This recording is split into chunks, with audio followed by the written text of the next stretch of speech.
You're standing at the edge of a slow, comfortable execution. Right now, you're gladly feeding your own potential into a furnace of mediocrity, just to avoid standing out in a room full of ghosts. Go ahead, bury your soul at 22. Walk around as an empty shell for the rest of your days, and I guarantee your legacy will become exactly this, an unmarked grave of unused genius. Over the next few minutes, we're breaking down the 4 silent mindset traps that are quietly destroying your potential. The terror of conformity, the paradigm prison, the fantasy trap, and the victim mindset. One of these is likely ruining your life right now, without you even realizing it. We're going to expose the exact psychological fixes you need to reclaim your future. Let's go. Okay, let's dive into this. Trap number 1, the terror of conformity, suffocating your uniqueness. This is where you quietly choke out your own uniqueness. Think about the agony of dressing down your raw intellect, suppressing your wildest ambitions, all just to blend into a sea of mediocrity. It's a daily torment. Psychologists call this devastating trap the Asch effect. It comes straight from Solomon Asch's famous 1951 conformity experiments, where he violently dissected human submission to group consensus. Asch took single participants and put them in a room full of actors, asking them to identify the plain, obvious length of lines on a board. The actors deliberately gave completely wrong answers, and the real participants, they weren't just confused, they experienced intense physical anxiety. Heart rate spiked, they started to sweat. The sheer psychological terror of realizing they were the only ones seeing the truth completely overwhelmed their logic. The results exposed a horrifying truth about human nature and, frankly, your own biological programming. Over 75% of people will deliberately deny plain visual facts just to align with the completely wrong answer of a group. 75%. They looked at the truth, they knew the truth, and they chose a lie out of pure terror of standing alone. And listen, this isn't just about lines on a board in some clinical lab. This is you, right now, nodding along in a corporate meeting when you know the strategy is completely doomed just so you don't stick out. You're biologically wired to conform, even when that conformity means destroying your own reality and your career. The historical stakes here are massive. Just look at Socrates. Socrates was sentenced to death by his peers. Why? Simply because he radically refused to dilute his philosophical pursuit to fit Athens' societal norms. And here's a deeply ironic historical fact for you. His peers actually gave him an easy out. If he just apologized and promised to stop asking provocative questions, he could live. He refused. He chose to drink literal poison hemlock over shrinking his intellect for a group of mediocre minds. Yet today, we willingly execute our own potential for far less, surrendering your mind just to avoid an awkward silence at a dinner party. So here's your power-focused fix: radical self-reliance. You have to immediately shift your focus away from cheap social currency. Stop trading your future for group approval. You need to systematically practice making independent decisions starting today. How? Start small. Make one highly unpopular, but mathematically or logically correct decision this week. And when the crowd pushes back, do not fold. Sit in that burning discomfort. Let the anxiety wash over you and realize it literally cannot kill you.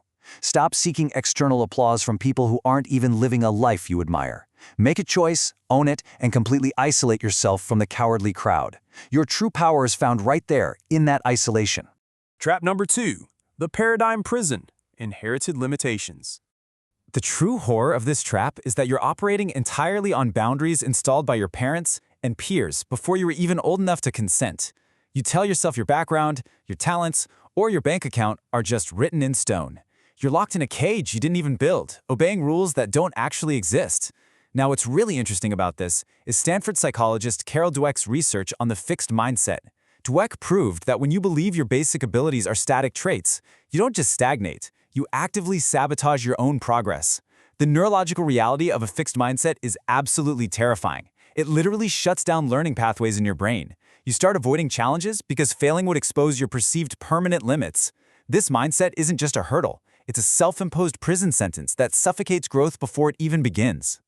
To shatter this prison, look at the ancient mathematician Archimedes. He possessed what we'd now call a growth mindset centuries before modern psychology even existed. His contemporaries firmly believed human physical power had absolute, unbreakable limits. But Archimedes completely rewrote the paradigm of mechanical advantage. He refused to accept the inherited limitation of human muscle. Instead, he looked at a planet and did the math. He famously declared that with a lever long enough and a fulcrum on which to place it, he could move the Earth. Think about the sheer audacity of that statement. He proved that limits are merely engineering problems, just waiting to be solved by a superior, unbound mindset. You must execute the fix of subconscious conditioning to break out of this prison. It's a psychological weapon you need to pick up and use every single day. Step 1. Write down your boldest goals in the present tense, as if they are already your reality. Step 2. Read them daily with intense, violent focus. Step 3. Repeat this until your brain naturally rewrites its internal picture. Why does this work? Because your brain cannot distinguish between a vividly imagined reality and actual physical reality. When you command your mind and force it to accept a new baseline, you literally rewire your neural pathways. Force the internal shift, and the external world will eventually bend to match it. Trap number 3, the fantasy trap, intoxicated by success. This is where you become dangerously intoxicated by the mere idea of success. You hop from one shiny trend to another. You mistake a pathetic lack of discipline for a search for your true passion. You loudly claim you're seeking your calling while secretly recoiling from the boring, repetitive strain required to achieve anything of actual value. Enter Dr. Anders Ericsson's behavioral research on deliberate practice. Ericsson destroyed the myth of innate talent. Elite performance requires thousands of hours of highly focused, deeply tedious repetition designed to fix specific weaknesses.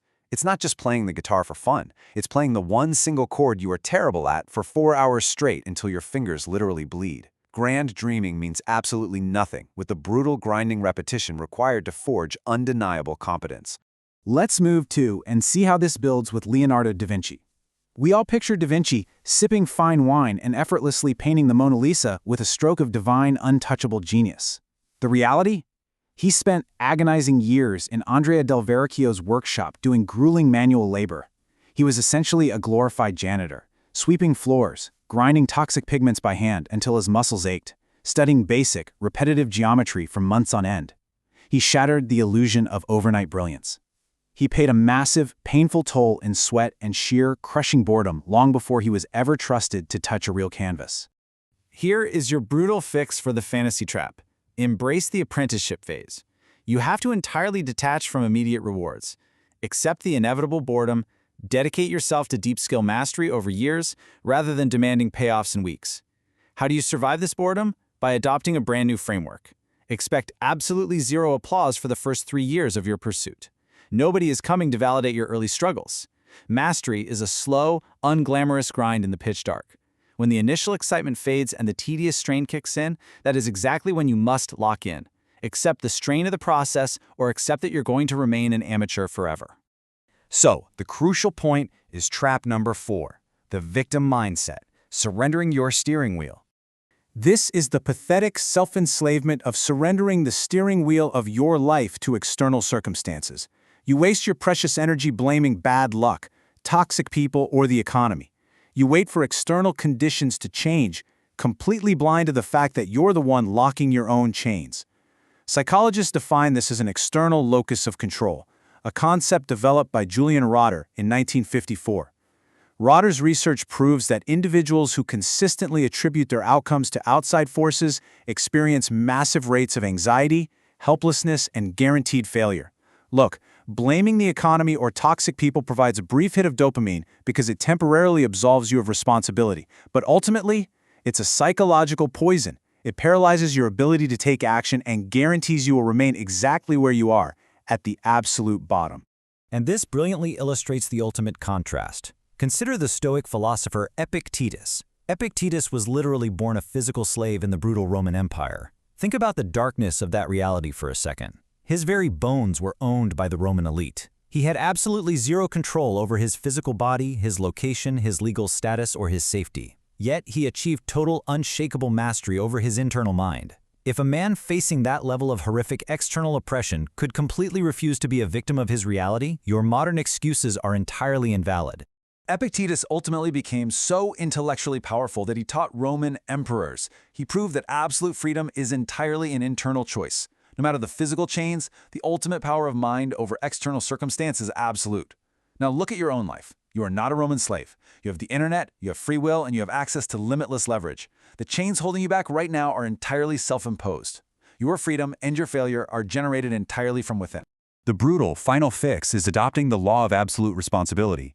You cannot control every single event that strikes you, but you hold total, absolute power over your reaction to it. Taking the steering wheel means accepting the blame when things go wrong. Yes, that's terrifying, but accepting total blame is the exact same mechanism required to hold total power when things go right. Stop pointing fingers. The moment you take radical ownership of your response, you seize the pen and become the sole author of your destiny. Name the traps. Strip their power. Stop making excuses. We've exposed them all. The suffocating terror of conformity, the inherited boundaries of the paradigm prison, the toxic illusion of the fantasy trap, and the paralyzing poison of the victim mindset. These four operate silently in the shadows, slowly feeding on your potential day by day. But the very moment you name them, they completely lose their power over you. Recognize the enemy, drag them out into the light, and execute these psychological fixes immediately before another year slips away. You now speak the language of your own mind. The choice is yours, and the stakes are your entire future. Will you use this language to ruthlessly build the life you are meant to live? Or will you silently succumb and join the ghosts?